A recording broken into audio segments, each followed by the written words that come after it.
Captain Jake Morrison sat in his chair on the bridge of the Terra's Hope. The stars outside looked the same as they had for the past 3 weeks. Nothing but empty space and distant lights. His crew was getting restless. They had been patrolling the edge of human space for months without finding anything interesting. "Captain," called Amy Rodriguez from her station, "I'm picking up something strange." Jake turned toward his communications officer. Amy had been with him for 2 years. She never called out unless something was really worth his attention. "What do you have, Amy?" "It's a distress signal, sir, but it's not using any human frequencies. The pattern is completely different from anything in our database." Jake stood up and walked over to her station. The signal showed up as strange pulses of light on her screen. It did not look like any Earth-made signal he had ever seen. "Where is it coming from?" "About 2 hours away at current speed, right at the edge of our patrol zone." Jake looked around the bridge. His crew was small but good. Lisa Chen was his, science officer and doctor. She knew more about alien life than anyone in the fleet. Ryan Foster was his second in command. The man had never let him down in 5 years of service. Kevin Walsh ran the medical bay and could fix almost any injury. Pete Collins kept the ship running no matter what happened to it. Lauren Brooks made sure everyone stayed safe. "Set course for the signal," Jake ordered, "and send a message to Earth Command. Tell them we found something." The Terra's Hope turned toward the signal. Jake felt excited for the first time in weeks. Humanity had only made contact with one alien species before. The Centauri had been friendly but distant. They traded with humans but kept their secrets. Finding another species could change everything. 2 hours later, they found the source of the signal. It was a ship, but unlike anything Jake had ever seen. The hull was made of what looked like crystal and metal mixed together. Strange patterns covered the outside. Parts of it glowed with soft blue light, but other sections were dark and cold. "Life signs?" Jake asked Lisa. Lisa checked her readings. "Yes, sir, multiple life forms inside, but they're weak. Very weak. Their ship is losing power fast." "Any weapons?" Lauren Brooks studied her security screens. "Nothing active, sir. Their weapon systems are offline, if they have any weapons at all." Jake made his choice. "Ryan, take a team over there. Lisa, you go with him. Kevin, get ready to receive injured beings. We don't know what we're dealing with, but they need help."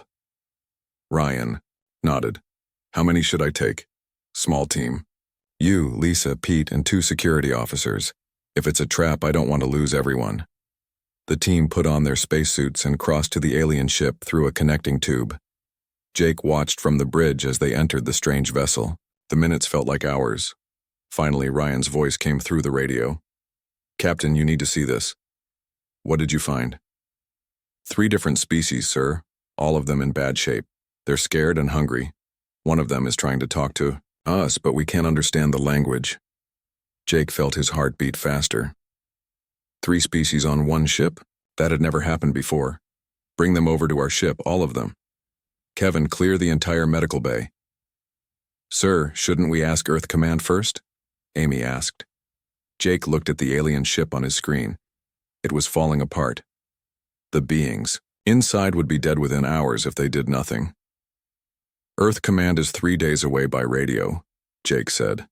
"These beings will be dead by then. We save them first. We ask permission later." The next few hours were busy. The alien ship held 12 beings from 3 different species. The first group looked like rocks that could walk and talk. Their skin was gray and hard like stone. Lisa called them silicon-based life forms. They were weak but tried to help carry the others. The second group were made of pure light and energy. They floated instead of walking and glowed with soft colors. But their light was dim and fading. Kevin had to figure out how to give energy beings medical care. The third group looked like giant insects with 4 arms and wings, but they could not fly. Their wings were torn and their bodies were covered in scars. All 3 groups showed signs of hunger and fear. They had been living in space for a long time. Their ship had no food left and barely any power. Lisa worked with Pete to build a translator device. After several hours, they managed to get basic communication working. The first being to speak was one of the rock-like creatures. Its voice sounded like grinding stones, but the translator turned it into words they could understand. You help us. Why you help us? Jake knelt down to be at the being's eye level. Because you needed help. That's what we do. We are cast out. Galaxy says we are bad. Why you take bad beings? This got Jake's attention. Cast out? Who cast you out? The council. The great council that rules all. We are not good enough. We ask too many questions. They say we are dangerous. One of the energy beings floated closer. Its voice sounded like wind chimes when the translator picked it up. We are sick, they say. Our light is wrong color. Other luminari fear us. Council says we spread bad sickness. The insect-like being clicked and buzzed. The translator struggled with its words. We cannot sing the mind songs like others of our kind. Council says we are broken. They put us on ship and tell us to go die far away. Jake felt anger rise in his chest. They threw you out just for being different? Yes, all three beings said at the same time. Lisa looked at Jake with wide eyes. Captain, if there's a galactic council out there, Earth Command needs to know about this right away. Jake nodded, but he was still focused on the refugees. How long have you been in space? Many cycles, the rock being said. We were dying when you found us. Ship was about to stop working forever. Kevin came over with medical reports in his hands. Captain, I've looked at all of them. They're malnourished and showing signs of long-term stress, but they're not sick. Whatever this council thinks is wrong with them, I can't find any real problems. The light beings aren't carrying any disease I can detect, Lisa added. In fact, their energy patterns are more stable than what I'd expect from their species. If anything, they seem healthier than they should be. Pete had been studying the insect beings. Captain, these Zephyrians are interesting. They can't do the psychic stuff their species is known for, but that seems to make them immune to mental attacks. That's not a defect. That's an advantage. Jake looked at the three groups of aliens. They were watching him carefully, waiting to see what he would do. He could see hope in their strange eyes, but also fear. They expected to be thrown out again. Amy, send a full report to Earth Command. Tell them everything we've found. What? About the beings, sir? Ryan asked. Jake made his decision. They stay with us. We're going to take care of them until we figure out what to do next. The relief on the aliens' faces was clear, even across species barriers. The rock being made, a sound that might have been crying. The energy being's light grew brighter. The insect being's antennae twitched in what Lisa said was probably happiness. Thank you, they all said together. Thank you for not casting us out. Jake smiled. Nobody gets cast out in human space. We take care of each other here. As the Terras, Hope turned toward home. Jake wondered what they had gotten themselves into. A galactic council that threw out beings for being different did not sound like the kind of government humanity would get along with. But that was a problem for tomorrow. Today, they had saved 12 lives. That was enough. 3 days had passed since the Terra's Hope rescued the alien refugees. Jake Morrison watched from his captain's chair as the three species slowly recovered in the ship's medical bay. The translator device Pete Collins had built was getting better every hour. Lisa Chen spent most of her time with the aliens. She was learning their languages and studying their biology. Every few hours, she came to the bridge with new information that surprised everyone. Captain, I need to show you something, Lisa said as she walked onto the bridge. She carried a data pad filled with her notes. What did you find? These beings aren't defective at all. The council lied about them. Jake turned his full attention to her. What do you mean? Lisa pulled up information on her pad. Let's start with the Cathera. Those are the rock-like beings. The council said they were dangerous because they asked too many questions. But Captain, their curiosity is amazing. In 3 days, they've learned more about our technology than most species learn in years. She showed him recordings of the Cathera, studying the ship's systems. They were careful and respectful, but incredibly fast learners. One of them, Doc Ven, figured out how our gravity system works just by watching Pete fix it. Another one, Kes Ara, understood our computer language after seeing it for only 2 hours. Jake was impressed. That's remarkable. It gets better. The Luminari aren't sick at all. Their different colored light means they survived a plague that killed millions of their people. They're immune to it now. Instead of celebrating this, the council decided they were contaminated. Lisa switched to medical scans of the energy beings. Their light patterns show they're actually healthier than normal Luminari. The plague immunity made them stronger, not weaker. And the Zephyrians? This is the most interesting part. The council said they were broken because they can't produce psychic harmonics.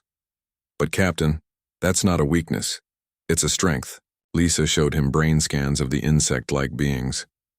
They're completely immune to mind control. Other Zephyrians can be controlled through their psychic abilities. These ones can't be touched. They think for themselves completely. Jake felt anger building in his chest. So the council threw them out for being better than everyone else? That's exactly what happened. Each of these groups represents an evolutionary step forward for their species. The council couldn't control them, so they got rid of them. Ryan Foster had been listening from his station. That sounds like the council doesn't want their people to grow or improve. I think you're right, Lisa said. I've been talking to the refugees about their homeworlds. The council keeps tight control over everything. They decide who can learn what, who can travel where, who can have children. Anyone who shows signs of thinking differently gets removed.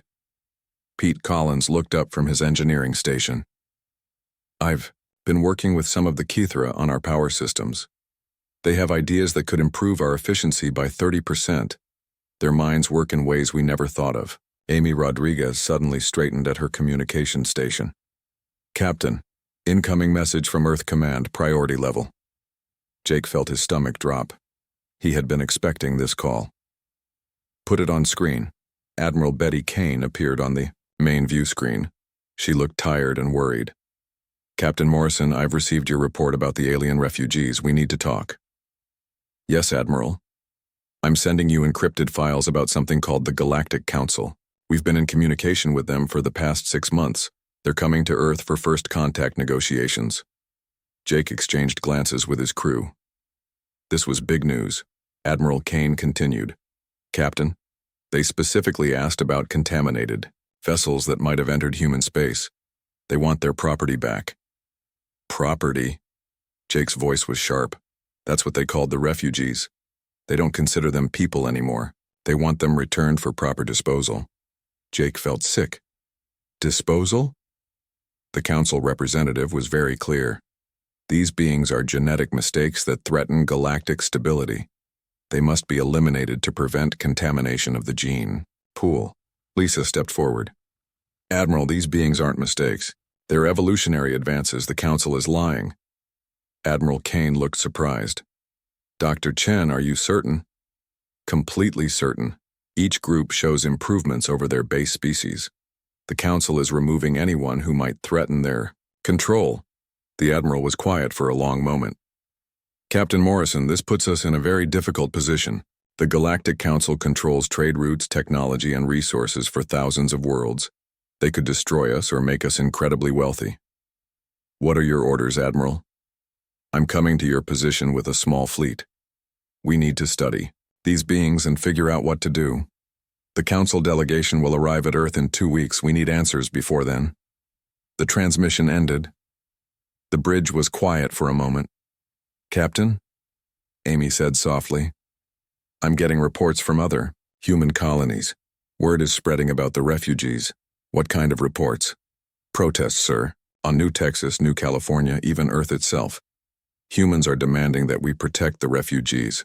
The news services are calling them the galaxy's unwanted. Jake felt a spark of pride. What are people saying? Signs saying, no one gets left behind and human values don't change. There are thousands of people in the streets. Maria Santos, their science officer, had been quietly studying data at her station. Captain, I found something else. I've been analyzing the refugees' stories about their homeworlds. What did you find? A pattern. The Council doesn't just remove individuals who are different. They've been doing this for thousands of years. Entire bloodlines disappear. Whole colonies get relocated to dead worlds. They're not just maintaining control. They're preventing evolution itself. Jake walked to the center of the bridge.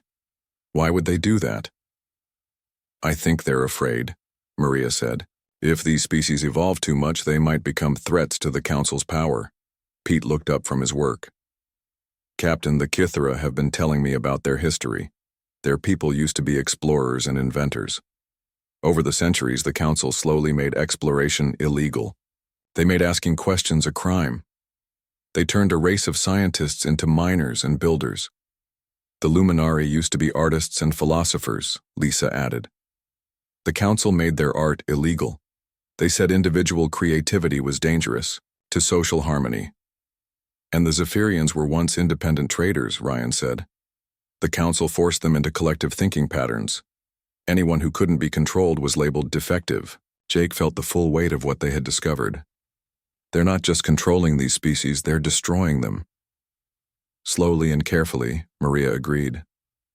Generation by generation, they're making sure no one gets smart enough or strong enough to challenge them. Amy's station beeped with another incoming message. Captain, it's from the refugees. They want to talk to you. Put them through. The main screen showed the three group leaders, Doc Ven the Kithara, Brightsong the Luminari, and Click Whistle the Zephyrian had learned to work together despite their different languages. Captain Morrison, Doc Ven said through the translator, we hear your people argue about us. We do not want to bring trouble to humans. You're not trouble, Jake replied. You're people who need help. The Council is very powerful, Brightsong added, her light flickering with worry. They crush worlds that oppose them. We do not want this to happen to your kind people. Click Whistle's antennae moved rapidly. We can go back to space. Find another place to die. Your people should not suffer for our problems. Jake stood up straight. Nobody is going back to space to die.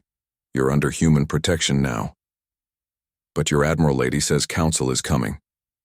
They will want us back. Then we'll have to convince them that's not going to happen.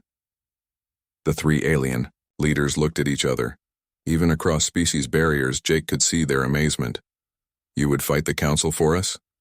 Doc Ven asked. Jake looked around his bridge. His crew was nodding. Every single one of them agreed. We don't abandon people who need help, that's what makes us human. The aliens were quiet for a moment. Then all three began making sounds that the translator identified as crying. But it was happy crying. Thank you, they said together. Thank you for showing us what kindness looks like. As the transmission ended, Jake turned to his crew. We need to prepare for Admiral Kane's arrival, and we need to figure out how to protect these beings without starting a war we can't win. Sir, Amy said, what if we can't avoid that war? Jake looked at the stars outside. Somewhere out there, a powerful council was coming to reclaim what they considered property. On Earth and the colonies, humans were demanding their government. Stand up for what was right. Then we fight, Jake said simply. Some things are worth fighting for. Admiral Betty Kane arrived with 3 ships and a lot of problems.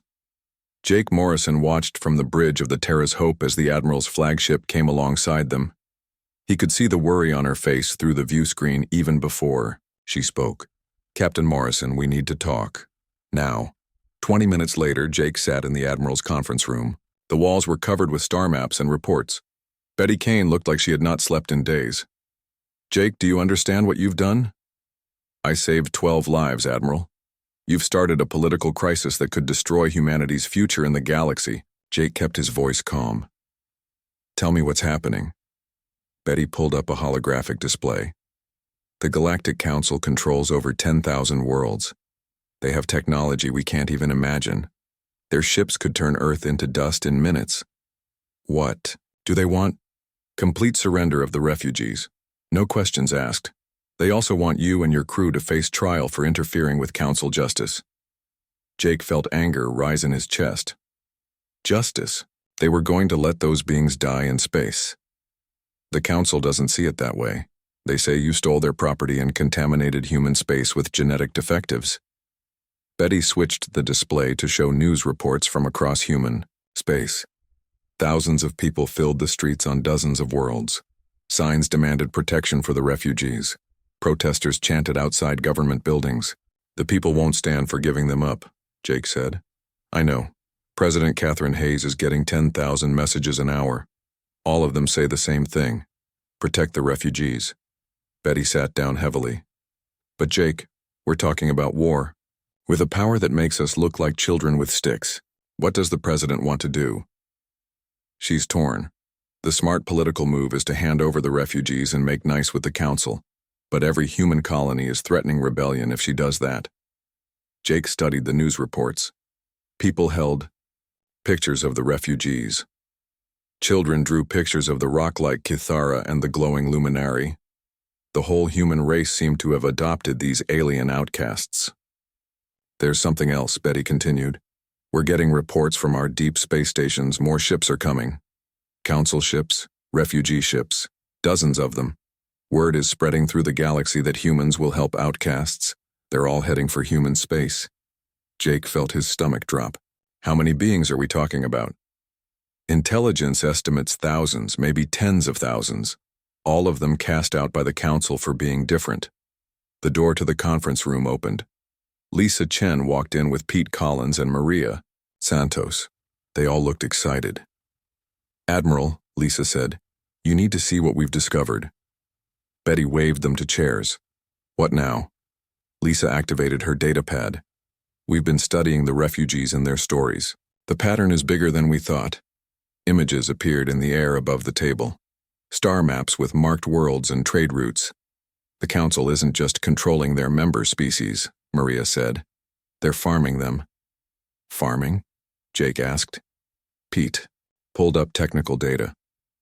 The refugees told us about power stations the council builds on every world. They say the stations collect energy from the planet's core. But that's not what they're doing, Lisa continued. The stations are collecting life energy from the beings living on those worlds. The council is literally feeding off the life force of entire civilizations. Betty stared at the data. Are you certain?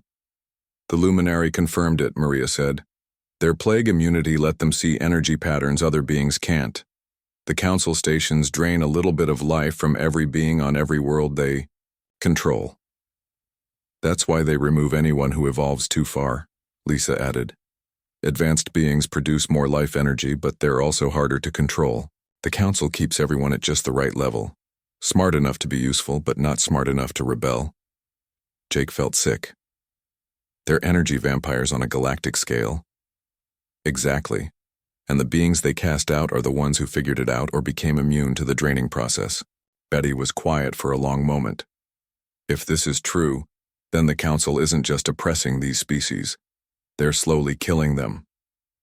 Over thousands of years, Pete confirmed, generation by generation, making them weaker and more dependent. Admiral. Amy Rodriguez's voice came through the communication system. Priority message from Earth. Betty activated the speaker. Put it through. President Catherine Hayes appeared on the conference room screen. She looked determined and tired. Admiral Kane, Captain Morrison. I've made my decision about the refugees. Yes, Madam President. Earth formally grants asylum to all council outcasts. Any being cast out by the Galactic Council for being different will find sanctuary in human space. Jake felt a surge of pride. Betty looked worried. Madam President, Betty said, the council has threatened war if we don't return their property. Then we'll face that war. I've spoken with the colonial governors. Every human world agrees. We don't abandon people who need help. The council is much more powerful than we are. President Hayes smiled grimly. Admiral, we've faced bigger enemies before, and we've never faced one that was evil on this scale. The American people didn't back down from tyrants in 1776, and humanity won't back down now. The transmission ended. Betty slumped in her chair. Well, she said, I guess we're going to war. Admiral, Jake said, what about the incoming refugee ships? We'll have to protect them all. Set up refugee camps on the outer colonies, integrate them into our society as fast as possible. Lisa leaned forward. Admiral, there's something else. The refugees aren't just victims. They have knowledge and abilities the council tried to suppress. They could help us. How? The Kithara understand council technology better than we do. The Luminari know where the Council's secret bases are located. The Zephyrians can't be mind-controlled, which means they can resist Council psychic weapons. Pete nodded.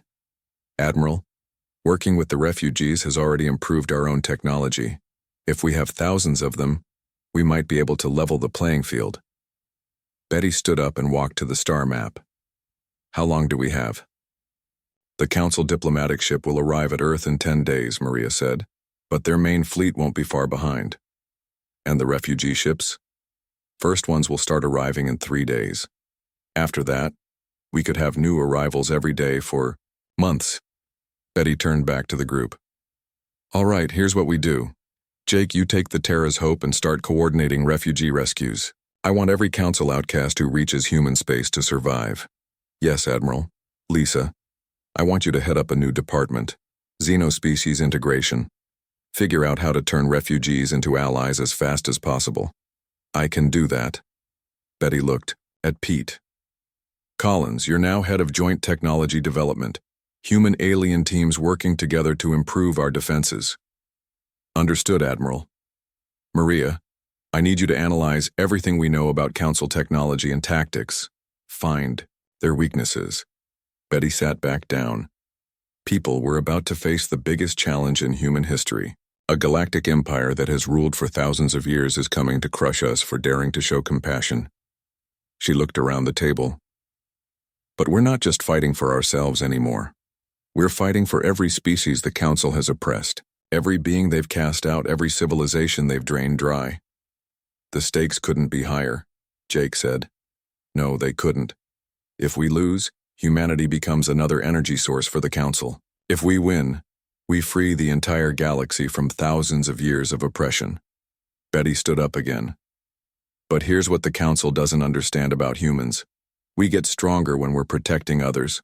We fight harder when we're fighting for what's right. And we never ever abandon our friends. Jake smiled. What are your orders, Admiral? Prepare for war. But more than that, prepare to win. Because failure isn't an option. Too many beings are counting on us. As they left the conference room, Jake felt the weight of responsibility on his shoulders. In a few days, refugee ships would start arriving. In 10 days, the Council would demand surrender. But looking at his crew and the Admiral, Jake felt something else. Hope. Humanity had always been at its best when facing impossible odds. And this time, they wouldn't be facing those odds alone. Dire, Galaxy had cast out anyone who was different. But humanity was about to show the galaxy what happened when the outcasts found a home worth fighting for. The first refugee ship arrived 3 days later. Jake Morrison watched from the bridge of the Terra's Hope as the strange vessel limped toward their position. It was bigger than the first refugee ship, but in much worse condition. How many life signs? Jake asked Lisa Chen. 237 beings, Captain. Multiple species, they're in bad shape. Jake had seen this same scene 12 times in the past week. More refugee ships kept arriving every day. Word was spreading through the galaxy faster than anyone had expected. Pete, is the mobile hospital ready? Pete Collins looked up from his engineering station. Ready, Captain. The Cathera engineers finished the new medical bay this morning. It can handle 50 beings at once now. Jake smiled. Working with the refugees had changed everything. The rock-like Cathera were amazing engineers.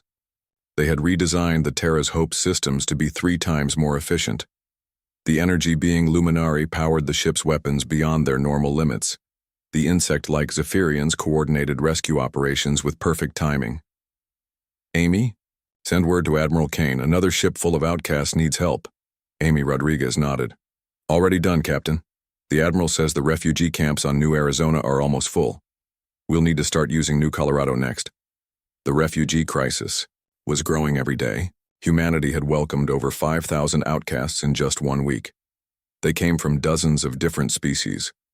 All of them had the same story. The Galactic Council had decided they were defective and cast them out to die. Captain, Maria Santos called from her science station. I'm getting strange readings from the new refugee ship. What kind of readings? Energy signatures I've never seen before. The beings on that ship aren't just refugees. Some of them are putting out massive power levels. Jake turned to look at the approaching ship. Lisa, what do you think? I think we're about to meet some very special outcasts. 2 hours later, Jake stood in the main cargo bay watching the new refugees come aboard. Most of them looked like the species they had already rescued. Hungry, scared, grateful to be alive. But some were different. A group of crystal-like beings moved with perfect coordination. They communicated without making any sounds. Energy flowed between them like living lightning. Another group looked like walking trees made of metal and light. They were tall and graceful, but their branches were broken and their light was dim. The strangest group looked almost human, but their skin was silver and their eyes were pure white. They helped the other refugees with gentle care. Doc Venn, the Cathera leader, came up to Jake. Captain, these beings are very important. The council was very afraid of them. Why? The crystal beings are resonanti. They can share thoughts across space instantly. No distance limits. The council could not control their communication. Jake looked at the crystal beings with new interest. Instant communication across any distance would be incredibly useful. What about the tree-like ones? Solari. They can store and share energy like the Luminari, but they are much stronger. One Solari can power a city for years. And the silver-skinned ones? Nebulan. They are shape changers. They can look like any species they want. The council used them as spies for thousands of years. Jake felt excitement building. What happened? The Nebulan refused to spy on innocent beings anymore. They said it was wrong. So the council cast them out too. Click Whistle, the Zephyrian leader, joined them. Captain, there is something else. These beings bring news from the galaxy. What news? The council is very angry about human protection of outcasts. They have declared war on humanity. Jake had expected this. When? Their war fleet left the Galactic core yesterday. It will reach human space in 20 days. Jake felt his stomach tighten. 20 days to prepare for war with a galactic empire. But there is good news too. Bright Song, the Luminary leader, said, as she floated over to join them. Many council worlds are starting to rebel. The news about energy farming has spread everywhere. How? One of the crystal beings approached them. When it spoke, the words appeared directly in Jake's mind. We told them, Captain Morrison, the Resonanti can speak to any being in the galaxy instantly. We have been sharing the truth about the Council's crimes. Jake was amazed. You can really talk to anyone anywhere? Yes. And we have been busy. 17 Council worlds have declared independence in the past 5 days. More join the rebellion every hour. The tree-like Solari leader walked over on root-like legs. Captain, our people have been sharing energy with rebel worlds. The Council cannot cut off their power anymore. One of the silver-skinned Nebulans spoke in a voice that sounded exactly like Jake's own. Captain, our people have been infiltrating Council facilities. We are gathering intelligence on their fleet movements and battle plans. Jake looked around at the group of alien refugees. They were not just victims anymore, they were becoming an army. Admiral Kane needs to hear this immediately. 2 hours later, Jake sat in a video conference with Admiral Kane, President Hayes, and the leaders of all the major human colonies. The refugee leaders were also present, sharing their knowledge. President Hayes looked amazed. You're telling me that half the galaxy is in rebellion? The Resonanti leader's voice spoke in everyone's mind at once. Not half yet, Madam President, but growing every day. The truth about energy farming has shocked many worlds. Admiral Kane studied the star maps the refugees had provided. According to this data, the Council's war fleet is massive, over 1,000 ships, but many of their garrison fleets are tied up fighting rebellions. The Solari leader pulsed with soft light. Admiral, our people can power your ships beyond normal limits. Your weapons will be much stronger. The Cathara can improve your ship designs, Doc Van added, make them faster and more protected. The Zephyrians can coordinate your fleets perfectly, Click Whistle said. No confusion in battle. President Hayes leaned forward. What about the Council's special weapons? Do they have anything we should know about? The Nebulan leader shifted form to look exactly like President Hayes. They have mind control devices that work on most species, but not on humans, Zephyrians, or Nebulan. They have planet-killer weapons, the Resonanti added, but they are slow to charge and easy to detect. Most importantly, Brightsong said, they have never fought an enemy that included all the species they cast out. They do not know what we can do when we work together. Admiral Kane looked thoughtful. How many refugee ships do we expect before the Council arrives? Pete Collins had been tracking arrivals. At current rates, maybe 50,000 beings from over 100 different species. President Hayes smiled. So instead of fighting the Council alone, we'll have an army of every being they ever wronged. Exactly, Jake said. And many of them have abilities the Council tried to suppress because they were too dangerous. Admiral Kane stood up. All right, people. We have 20 days to turn 50,000 refugees into the most powerful alliance the galaxy has ever seen. What's the plan? President Hayes asked. Integration and training. Every human ship gets refugee crew members. Every refugee group gets human support teams. We become one force, not separate species working together. The Resonanti leader pulsed with excitement. Admiral, we can coordinate all alliance ships instantly across any distance. Your fleet will move like one mind. The Solari can create mobile power stations, the tree being added. Your ships will never run out of energy. The Nebulan can infiltrate Council ships during battle, their shape-shifting leader said. Confusion from within while you attack from outside. Jake felt hope growing stronger. Admiral, there's something else. The refugees aren't just bringing numbers and abilities. They're bringing knowledge. What kind of knowledge? The location of every Council base, every supply depot, every hidden facility. The Council kept secrets from most of their people, but the outcasts saw everything. They know where all the weak points are. Admiral Kane smiled for the first time in days. So, we won't just be defending human space. We'll be striking at the heart of their empire. While rebel worlds keep their garrison fleets busy, President Hayes added. The meeting continued for several more hours. Plans were made for training camps, integrated crews, and joint operations. The refugees shared technical data that would revolutionize human technology. Humans provided industrial capacity to build new ships and weapons. As the conference ended, Jake felt something he had not expected when this crisis began. Confidence. 20 days ago, humanity had been alone in the galaxy. Now they led an alliance of every species the Council had ever wronged. Captain Morrison, President Hayes said as the others logged off, you started something big when you decided to rescue those first 12 refugees. I just did what felt right, Madam President. Sometimes that's all it takes to change the galaxy. Jake looked out at the stars. Somewhere out there, a Council warfleet was coming to destroy humanity for showing compassion. But they would not find helpless victims waiting for them. They would find the largest alliance of free beings the galaxy had ever seen. And they would learn what happened when the outcasts finally found a home worth fighting for. 20 days later, Jake Morrison stood on the bridge of the Terra's Hope watching the Council warfleet arrive at Earth. 1,000 ships dropped out of hyperspace in perfect formation. They were massive and dark, built to strike fear into anyone who saw them. But Jake was not afraid. Around Earth, the Alliance fleet waited for them. 500 human ships flying alongside ships from over 100 different refugee species. The fleet looked like a rainbow of different technologies and designs working together. All ships report ready, Captain, Amy Rodriguez said from her communication station. Refugee integration complete. Pete Collins added. Every human ship has alien crew members. Every alien ship has human support teams. Jake smiled. The integration had been amazing to watch. Kythera engineers worked with human technicians to build better weapons.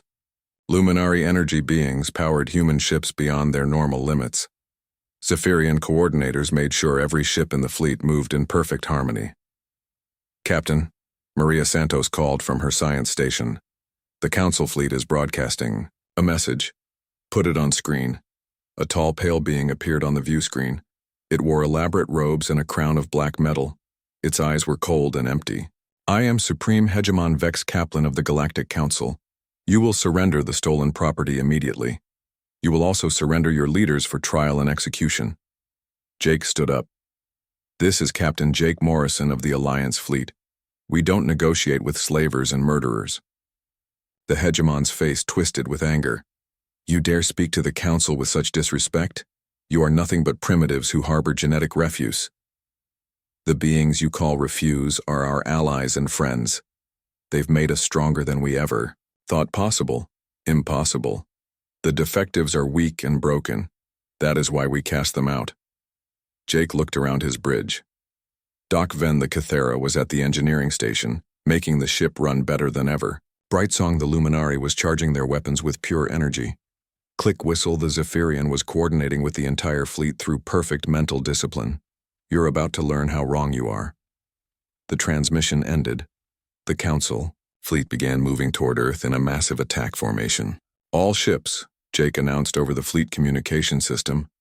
Remember the plan. We're not just fighting for humanity. We're fighting for every being the Council has ever oppressed. Today, we end their reign of terror, the Resonanti Crystal. Beings on every ship in the fleet spoke as one voice in everyone's mind. Alliance Fleet, we are connected. We move as one, we fight as one, we win as one. The battle began. The Council ships opened fire first, sending massive energy beams toward the Alliance fleet. But the Alliance was ready. Solari tree beings aboard. Human ships absorbed the energy and sent it back twice as strong. Council ships that expected easy targets suddenly found themselves under devastating return fire. Direct hit on Council flagship, Pete reported. Their shields are down 40%. Impossible, came the hegemon's voice over the radio. Our weapons should have destroyed you instantly. Your weapons are designed to fight weak slaves, Jake replied. We're free beings fighting for our friends. The Nebulan shapeshifters had infiltrated dozens of Council ships before the battle started. Now they revealed themselves, sabotaging weapon systems and causing confusion throughout the enemy fleet. Council ships are breaking formation, Amy reported. They can't coordinate their attacks. That's because they never learned to work together, Click Whistle said from his station. They only know how to control others, not cooperate with them. Alliance fleet moved like a living thing. Human ships provided the backbone and firepower. Kithra improved engines made them faster than anything the Council had ever seen. Luminari energy beings gave them unlimited power. Zephyrian coordinators made sure every ship knew exactly where to be at every moment. The refugee ships fought with desperate courage. These beings had been cast out, hunted, and left to die. Now they had a chance to strike back at their oppressors. Group of crystal Resonanti ships moved in perfect synchronization, their weapons firing in patterns too complex for the Council ships to counter. The tree-like Solari vessels absorbed enemy fire and redirected it at other Council ships. Dozens of smaller refugee ships swarmed around the massive Council battleships like angry insects. Council fleet is taking heavy losses, Maria reported. They've lost over 200 ships. How are we doing? 43 ships damaged, but no losses yet. The Solari power sharing is keeping our shields strong. Jake felt pride swell in his chest. The Alliance was not just surviving against impossible odds, they were winning. Captain, the Resonanti voice spoke in his mind. We are receiving reports from across the galaxy. The rebellion is spreading. Over 500 worlds have declared independence from the Council. What about their garrison fleets? Tied up, fighting rebel forces. The Council cannot send reinforcements. On the main view screen, Jake watched Council ships trying to retreat. But Alliance vessels surrounded them on all sides. There was nowhere to run. Attention Council fleet, Jake broadcast. You can surrender now and we'll treat you with mercy. Keep fighting and we'll destroy every ship you have. The hegemon's voice came back full of rage and fear. You cannot defeat the Council. We have ruled the galaxy for 10,000 years. Your reign ends today. The final phase of the battle was swift. The Council ships, designed to intimidate rather than fight real battles, could not match the Alliance fleet's combination of human determination and alien abilities working together. By one, the massive Council battleships fell silent. Their crews surrendered or escaped in small craft. The proud war fleet that had come to crush humanity was reduced to scattered wreckage and prisoners. All council ships have surrendered or been destroyed, Amy reported. The resonant voice filled every mind in the Alliance fleet. Victory, complete victory. The council war fleet is no more. Cheers erupted on every ship in the fleet. Humans, Cathara, Luminari, Zephyrians, and dozens of other species celebrated together. But Jake knew the battle was only the beginning. What's happening in the rest of the galaxy? The rebellion has become a revolution, Maria said, reading reports from the Resonanti network. With their war fleet gone, the Council cannot stop the rebel worlds. System after system is declaring freedom. The energy farming stations are being shut down everywhere, Pete added. Beings across the galaxy are feeling their strength return for the first time in generations. President Hayes appeared on the communication screen. Captain Morrison, Admiral Kane, congratulations. You've won the most important victory in human history. We all won it together, Madam President. Humans, refugees, rebels across the galaxy. What happens now? Jake looked around his bridge at his mixed crew of humans and aliens working side by side. Now we help build something better. A galaxy where beings are judged by who they are, not what species they come from. 6 months later, Jake stood in the council chambers on the former council capital world. The dark halls had been filled with light and color. Representatives from over 1,000 worlds were meeting to create a new government for the galaxy. The Confederation of Free Worlds was born from the ashes of the old council. Instead of ruling through fear and control, it was based on cooperation and mutual respect. Every species had a voice. Every world could choose its own path. Doc Venn approached Jake with news. Captain, the last of the energy farming stations have been destroyed. Beings across the galaxy are healthier and stronger than they have been in thousands of years. What about the outcasts? There are no more outcasts, Brightsong said as she floated over to join them. The new Confederation celebrates differences instead of punishing them. Clickwhistle clicked happily. The Zephyrians who stayed on our homeworld want to learn from those of us who were cast out. We are teaching them how to think for themselves. Jake smiled. And the Council? The ones who surrendered are working in the rebuilding efforts, Lisa Chen said as she joined the group. They're learning what it means to serve others instead of ruling them. Jake looked out the window at the city below. Beings from hundreds of different species walked the streets together. Children of different alien races played in parks built for all kinds of life forms. You know what the best part is? Jake said. What? His friends asked. We're not done yet. There's a whole universe out there beyond this galaxy. And somewhere, out there might be other beings who need help. Other outcasts looking for a home. Doc Venn's rock-like face showed what might have been a smile. And when we find them, we will do what humans taught us to do. What's that? We will take them in, Jake nodded. The galaxy had cast out anyone who was different, but humanity had taken them in. And in doing so, they had not just saved the outcasts. They had saved everyone. The age of the Council was over. The age of freedom had begun. And it all started with one simple decision. When someone needs help, you help them.